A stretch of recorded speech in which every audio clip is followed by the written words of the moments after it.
Massive rally in the market caught a lot of people off guard today, as you would expect. It also belies a common problem, which is people get greedy thinking, ooh, it's gone up 1,000 points.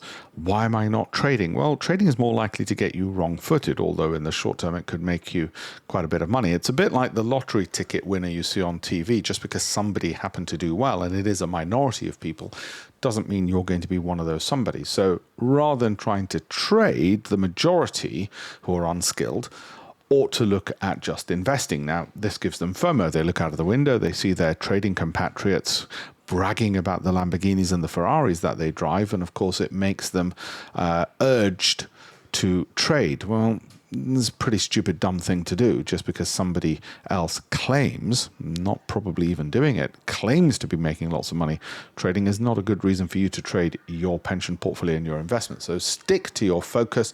The old saying that a focused fool does far better than a distracted genius really does apply to investing. Stick to the timelines that you set for investing, and don't be distracted by the rapid market movements that you see constantly portrayed on financial news. Don't get me wrong, I love financial news.